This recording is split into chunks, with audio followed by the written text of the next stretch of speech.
Aziz kardeşlerim, kıymetli katılımcılar, sizlere en kalbi duygularımla, muhabbetle, hürmetle selamlıyorum. 2004 yılında Aceh'de meydana gelen tsunami'nin 17. yıl dönümü vesilesiyle küresel Aceh diasporasının düzenlediği bu anlamlı etkinliğe uzaktan da olsa katılmaktan büyük bir memnuniyet duyuyorum. Sizlerin vasıtasıyla Endonezya'nın dört bir yanındaki kardeşlerime selam ve sevgilerimi gönderiyorum. Sözlerimin hemen başında 2004 yılındaki o büyük felakette hayatını kaybeden kardeşlerime Allah'tan rahmet, geride kalanlara sabrı cemil niyaz ediyorum. Rabbim vefat eden kardeşlerimizi şehitlik makamıyla müşerref eylesin.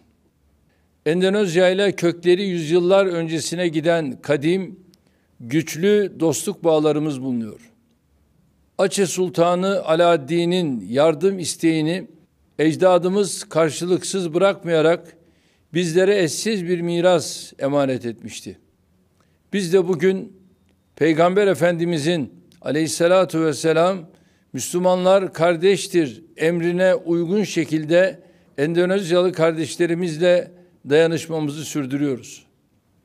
Endonezya halkının acısını acımız, sevincini de sevincimiz olarak görüyoruz. Ülkelerimiz arasındaki fiziki mesafeye rağmen hamdolsun şimdiye kadar Endonezyalı kardeşlerimizi zor günlerinde asla yalnız bırakmadık. İhtiyaç duydukları her dönemde elimizdeki imkanları Endonezya için seferber ettik.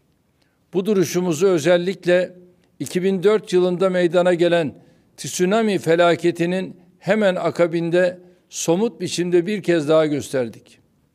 Aceh'deki felaketin haberini alan milletimiz gerçekten büyük bir üzüntü yaşadı. Vakit kaybetmeksizin hemen ülkemiz genelinde bir yardım kampanyası tertip edildi. Devletimizin ilgili kurumlarının yanı sıra sivil toplum kuruluşlarımız da bu süreçte canla başla çalıştı. Halkımızın kahir ekseriyetinin gönüllü olarak katıldığı bu kampanyada toplanan yardımları süratle bölgeye intikal ettirdik. Hükümetimiz de deprem ve tsunami'den etkilenen bölgelere destek sağlamış, Türk Kızılay ve TİKA ekiplerini süratle bölgeye göndermiş, bölgenin yeniden imarına katkıda bulunmuştur. Ben de Başbakanlığım döneminde felaketin hemen ardından 2005 yılında Endonezya'ya bir ziyaret gerçekleştirdim.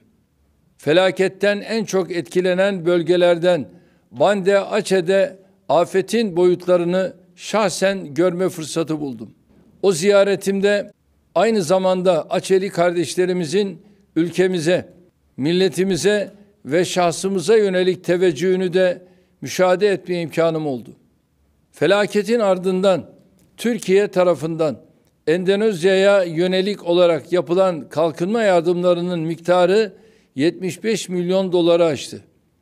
Bu desteğimizi kardeşliğimizin ve karşılıklı muhabbetimizin bir gereği olarak sürdüreceğimizden emin olmanızı isterim. Bu düşüncelerle sözlerime son verirken bir kez daha 17 yıl evvel yaşanan deprem ve tsunami felaketinde hayatını kaybeden Endonezyalı kardeşlerime Allah'tan rahmet, yakınlarına sabırlar diliyorum. Rabbim bir daha size ve tüm insanlığa böyle acılar yaşatmasın diyorum. Nazik davetiniz ve muhabbetiniz için teşekkür ediyor. Sizlerin şahsında tüm Acehli ve Endonezyalı kardeşlerimi gönülden selamlıyorum. Kalın sağlıcakla.